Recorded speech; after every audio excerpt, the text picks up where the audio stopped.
Hindi naman inasahan ng marami ang pagkakahirang kay Robert Cardinal Prevost bilang bagong Santo Papa. Pero hindi man kasama sa mga tinagurianong papabili, hindi naman daw nalalayo si Pope Leo sa pumanaw na si Pope Francis.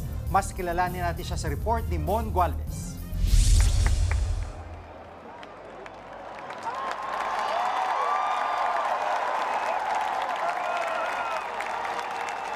Si Cardinal Robert Francis Prevost o kilala na ngayon bilang si Pope Leo XIV ang kauna-unahang Santo Papa mula sa North America. Sa edad na 69, kilala siya bilang leader na may malawak na karanasan sa simbahan, partikular sa Latin America.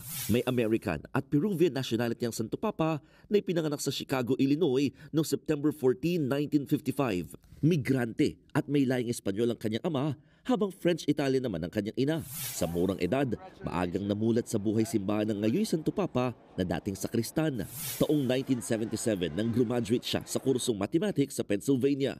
Pumasok siya kalaunan sa seminaryo hanggang maordinahan bilang pari noong 1982. Sa edad na 30 anyos, lumipat si Prevost sa Peru kung saan siya naging Augustinian missionary at nakilala sa kanyang pagtulong sa mga nasa laylayan. 10 taon siyang nanilbihan bilang parish pastor at guro sa isang seminaryo sa syudad na Trujillo. Sa Peru na rin siya kalaunan naging obispo.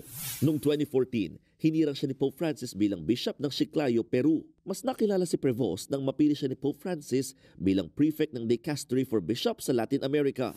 January 2023 naman nang maging arsobispo si Prevost at sa loob lamang ng ilang buwan, itinalaga siya bilang kardinal.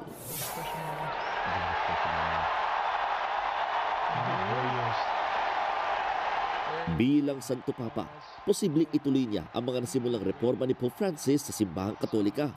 Hindi kasi nagkakalayo ang kanilang pananaw pagdating sa mga mahihirap, migrante at pagdating sa isyu ng kalikasan. Marami rin ang umaasa na pananatilihin niyang bukas ang pintuan ng simbahang Katolika para sa lahat. Taong 1903 nang may huling gumamit sa pangalang Leo bilang Santo Papa. Nakilala noon si Pope Leo XIII sa pagsulong niya ng social justice gaya ng karapatan ng mga manggagawa. Isang bagong yugto sa kasaysayan ng simbahan. Mula sa pagiging misyonaryo sa Peru, ngayon ay pinuno ng mahigit 1 bilyong Katoliko sa buong mundo. Nagbabalita mula rito sa Vatican, Mon Gualvez, News 5. Mga kapatid, Julius Babaw po. Iba na ang may alam at may pakialam sa panahon ngayon. Para sa frontline ng mga balita, mag-follow at mag-subscribe sa social media pages ng News 5.